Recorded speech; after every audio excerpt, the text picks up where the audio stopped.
Bonjour Émilie Loiseau. Bonjour. Vous prenez la parole aujourd'hui dans le cadre d'une campagne qui s'appelle Indies First, qui est lancée par la FELIN, la Fédération des labels distributeurs indépendants de France, qui veut replacer les labels et distributeurs indépendants dans la musique en France, dans cette crise du Covid qui agite beaucoup, qui appauvrit beaucoup aussi la musique.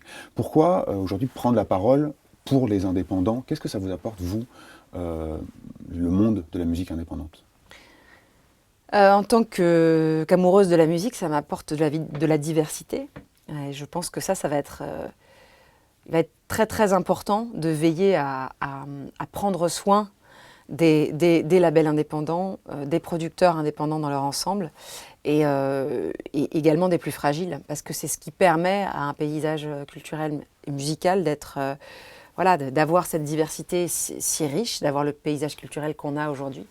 Et si on se contente de préserver ceux qui sont le plus rentables économiquement, on va vite découvrir que tout un tas d'artistes merveilleux n'existent plus, tout un tas d'artistes émergents ne peuvent plus émerger, et que notre paysage culturel devient beaucoup plus plat.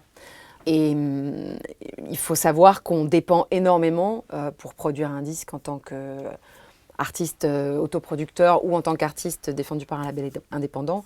On dépend énormément des subventions, des aides pour pouvoir produire un album. Et qu'évidemment, techniquement, on dit beaucoup que maintenant on peut faire tout chez soi et que c'est très simple, mais si tout le monde fait ça, c'est pareil, quoi.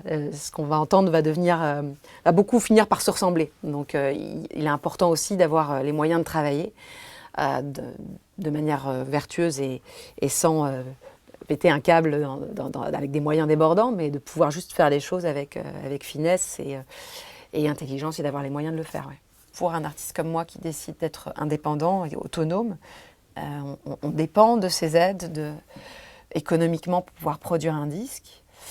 Ça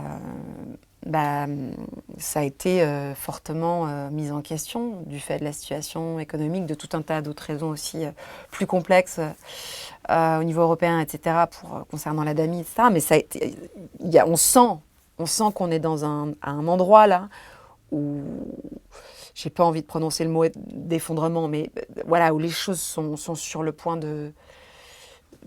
peuvent à tout moment s'écrouler, quoi. Vous avez Donc, peur que les gouvernements se disent on va plutôt donner la priorité à d'autres secteurs et puis la musique, la culture, ça passera après oui. parce qu'il faut aider tous les secteurs. Effectivement, tous les secteurs sont aidés en ce moment. Vous avez peur que la musique passe dernière avec l'ensemble de la culture? Oui, j'ai peur de ça, bien sûr, mais comment dire? En vrai, à la fois, je suis très inquiète pour notre métier, et je pense que l'État ne mesure pas très très bien. On est, en tant qu'intermittent, etc., par exemple, en tant qu'artiste, on a été quand même euh, pris en compte, mais il y a tout un tas d'autres acteurs je vais parler le mot industrie, j'aime pas, mais de ce milieu qui sont pas pris en compte. Je pense aux attachés de presse, je pense aux managers, je pense à des gens qui sont beaucoup plus précaires finalement.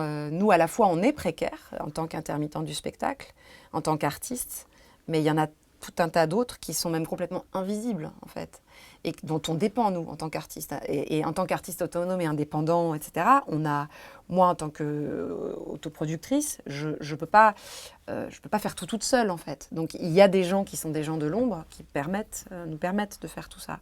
Donc oui, j'ai peur qu'en fait, l'État ne mesure pas, en fait, comment tout ça fonctionne. Je trouve qu'il y aurait besoin d'une vraie table ronde avec nos dirigeants pour qu'ils comprennent réellement comment ce métier fonctionne. Qu'est-ce que c'est que l'intermittence et pourquoi elle a lieu, qu'on arrête de croire que c'est juste être payé à rien foutre. Qu'est-ce que c'est qu'être un attaché de presse? Qu'est-ce que c'est qu'être un manager? Qu'est-ce que c'est qu'être un label indépendant? À quoi servent ces subventions? Qu'est-ce que c'est qu'une période de création? Et comment un artiste survit dans ces moments-là? Comment un producteur indépendant survit quand ses artistes sont en création et non en tournée? Enfin, l'équilibre que ça implique. C'est très complexe, c'est très compliqué à expliquer en fait au grand public comme ça. L'équilibre de la musique s'est un peu rompu. On avait deux piliers, on avait les concerts et la musique enregistrée, les disques et le streaming désormais. Il y a l'un des piliers qui s'est effondré, même s'il y a des concerts qui fonctionnent encore. Est-ce que vous pouvez vivre avec uniquement le pilier de la musique enregistrée et notamment du streaming en tant qu'artiste aujourd'hui? Non. Non, et je pense qu'on est une bonne majorité dans ce cas. Le streaming, il faut juste savoir qu'on ne gagne rien, ou très peu. Enfin, je veux dire, c'est vraiment simple. Enfin, ça ne fait pas vivre un artiste, voilà, tout simplement. Donc, c'est comme ça. Ça a été mal dealé au départ, un peu mieux, puis enfin voilà, on essaye de ramer, de faire du rétropédalage pour arriver à récupérer des trucs, mais en tant qu'artiste, on ne vit pas du streaming. Voilà. Donc, les ventes de disques ne cessent de baisser. Donc ouais, c'est compliqué, oui. S'il n'y a plus de concerts, ça va vraiment être très très très compliqué. On ne peut pas se passer du concert.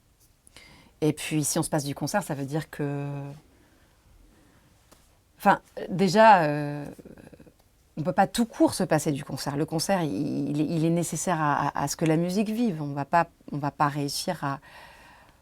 Je ne crois pas en un monde absolument virtuel. Je veux dire, les concerts enregistrés, on les a subis pendant tout le confinement. C'est sympa au début, au bout d'un moment, c'est insupportable. Et puis même ceux qui s'inventent pour faire des choses plus léchées, avec une production plus... Je pense au concert, par exemple, de Nick Cave ou de Patti Smith qui ont eu lieu. C'est super, mais c'est pareil, pour moi, c'est à sa limite. C'est très beau, mais c'est pas un concert. C'est pas ça, un concert.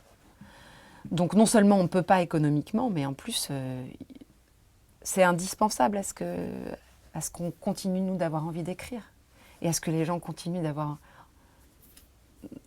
envie d'acheter des disques, quoi. Les gens rêvent sur des disques parce qu'ils peuvent les écouter dans leurs écouteurs et chez eux, mais c'est aussi parce qu'ils ont un souvenir d'un concert ou parce qu'ils ont la perspective d'un concert à venir. Je veux dire, si tout ça est juste chez soi, ça ne marche plus. Là, vous préparez un nouvel album solo. Ouais. Après ce projet plus collectif sur Lou Reed, Run Run Run. Comment cet album et ce travail-là à venir a été changé, réorienté là par la crise du Covid? Évidemment que ça a influencé les choses. Déjà, j'étais en pleine écriture, donc je crois que ça devient compliqué aujourd'hui d'écrire et de ne pas se sentir... Enfin, l'écriture, pour moi, c'est une forme de... On est en vibration d'une émotion intérieure et il y a quelque chose de vital qui doit se dire. Donc, c'est en ça que pendant longtemps, je n'ai pas eu envie d'aller chercher des choses, de faire de la chanson engagée, parce que pour moi, une chanson engagée, une bonne chanson engagée est une chanson qui dit quelque chose de vital. Sinon, on enfonce une porte ouverte et on dessert la cause plutôt qu'autre chose. Donc j'ai toujours été dans des choses qui me semblaient être nécessaires pour moi de dire si j'arrivais pas, pour mieux respirer. Voilà.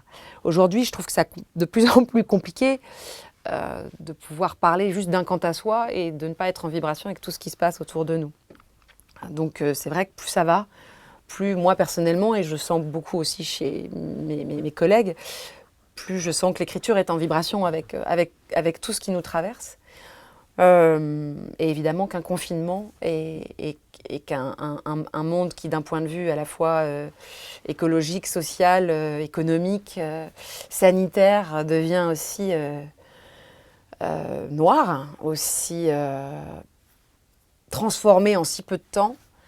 On a l'impression qu'il y a une espèce de compte à rebours, quoi.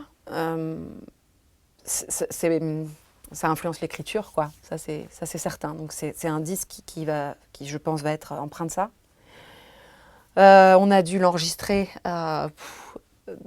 Tout était très aléatoire. Je devais l'enregistrer.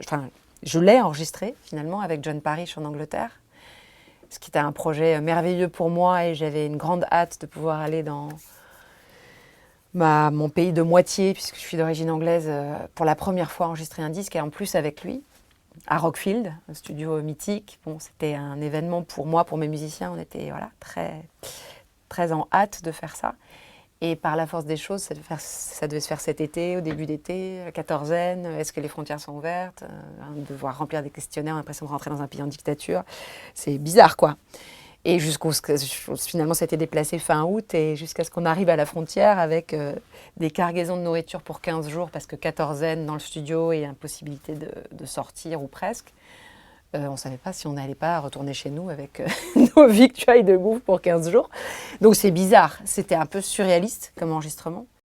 C'est important de continuer à jouer, de continuer à aller, de garder ces dates-là du début 2021, même si tout ça est extrêmement incertain, j'imagine de les reformater peut-être aussi pour que tout ça tienne debout.